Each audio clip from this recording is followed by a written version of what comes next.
मध्य प्रदेश के एक छोटे से गांव के पास एक घना जंगल था।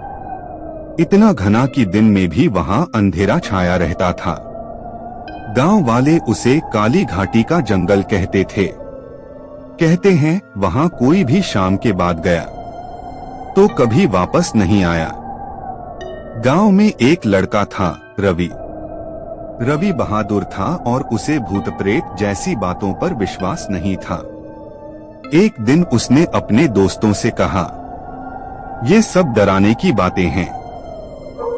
मैं आज रात उस जंगल में जाऊंगा। गांव के बुजुर्गों ने उसे रोका। बेटा मत जा, वहां चुड़ैल रहती है। उसकी परछाई भी मौत बन जाती है। लेकिन रवि नहीं माना। उस रात अमावस्या थी। आसमान पूरी तरह काला। रवि हाथ में टॉर्च लेकर जंगल की ओर निकल पड़ा। जंगल में कदम रखते ही उसे अजीब सन्नाटा महसूस हुआ। ना कोई जानवर, ना कोई आवाज, सिर्फ उसकी सांसों की आवाज। अचानक छन्न छन्न, जैसे किसी ने पायल पहनी हो। रवि रुका, इधर-उधर देखा। कौन है, उसने जोर से पूछा। लेकिन कोई जवाब नहीं आया।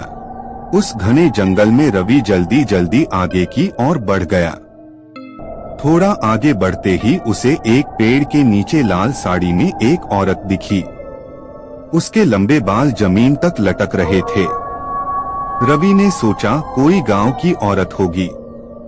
वह उसके पास गया। बहन जी, आप यहाँ क्या कर रही हैं? जैसे ही वह औरत मुड़ी, रवि की सांस रुक गई। उसका चेहरा पूरा काला था, आंखें लाल और मुंह से खून टपक रहा था। और सबसे डरावनी बात, उसके पैर उल्टे थे। वो औरत हंसने लगी। बहुत दिनों बाद कोई आया है। रवि डर के मारे पीछे हटने लगा, लेकिन उसके पैर जैसे जमीन में जम गए थे। अचानक टॉर्च बंद हो गई। चारों तरफ अंधेरा। फिर उसके कान के पास एक ठंडी आवाज आई, भाग क्यों रहा है? खेल तो अभी शुरू हुआ है। रवि जोर से भागा, लेकिन उसे महसूस हुआ कि कोई उसके पीछे दौड़ रहा है। बहुत तेज। पेड़ों की शाखाएं खुद ब खुद हिलने लगीं, जैसे जंगल भी जिंदा हो गया हो। भागते भागते रवि एक पुराने कुएं के पास पहुंचा। वहां उसे जमीन पर कुछ हड्डियां दिखीं और फटे कपड़े। तभी उसे समझ आया, ये उन लोगों के अवशेष थे जो कभी वापस नहीं आए।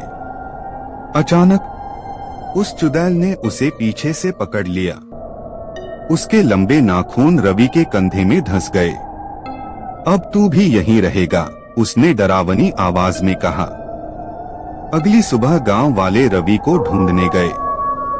जंगल के किनारे उन्हें सिर्फ उसकी टॉर्च मिली, टूटी हुई और खून से सनी।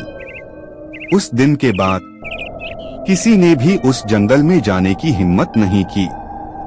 लेकिन आज भी अमावस्या की रात को उस जंगल से पायल की आवाज आती है, छन्न छन्न, और कोई धीमी हंसी, ही ही ही।